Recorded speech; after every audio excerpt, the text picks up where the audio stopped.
Presiden Rusia Vladimir Putin menanggapi undangan Presiden Amerika Serikat Donald Trump untuk bergabung dalam Dewan Perdamaian dengan sikap menahan diri dan membahasnya lebih dulu dengan pihak-pihak terkait. Putin menyampaikan apresiasi atas undangan tersebut dan menegaskan dukungan Rusia terhadap berbagai upaya yang bertujuan memperkuat stabilitas internasional.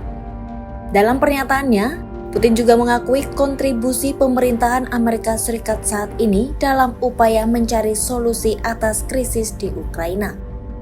Ia menegaskan Rusia tetap terbuka terhadap inisiatif-inisiatif diplomatik yang diarahkan pada penyelesaian konflik secara damai.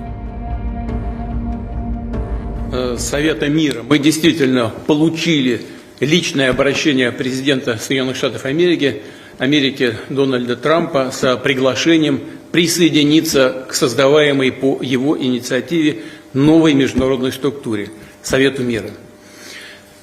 В этой связи хотел бы прежде всего поблагодарить президента США за это предложение. Мы всегда поддерживали и поддерживаем любые усилия, направленные на укрепление международной стабильности. Отмечаем также и вклад действующей администрации США в поиске решения по урегулированию украинского кризиса.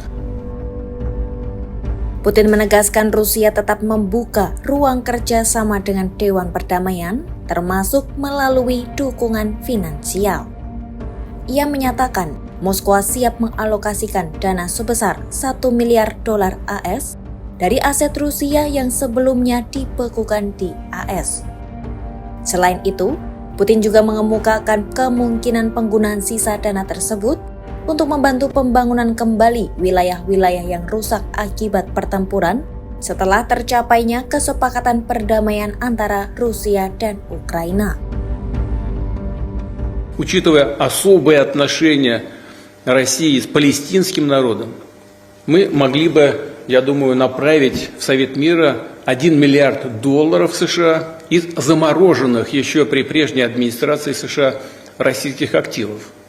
Кстати, оставшиеся средства из наших же замороженных в США активов можно было бы использовать и на восстановление территорий, пострадавших в ходе боевых действий после заключения мирного договора между Россией и Украиной. Lebih lanjut, Putin mengatakan seluruh isu tersebut akan dibahas dalam pertemuan dengan Presiden Palestina Mahmud Abbas serta dengan perwakilan AS Stephen Witkoff dan Jared Kushner yang dijadwalkan tiba di Moskwa untuk melanjutkan dialog mengenai penyelesaian konflik Ukraina. Планирую обсудить все эти вопросы с президентом Палестины Махмудом Аббасом, с которым завтра у нас состоятся переговоры, а также с американскими представителями Стивеном Уиткоффом и Джаредом Кушнером, которые тоже завтра приезжают в Москву для продолжения диалога по вопросам украинского урегулирования.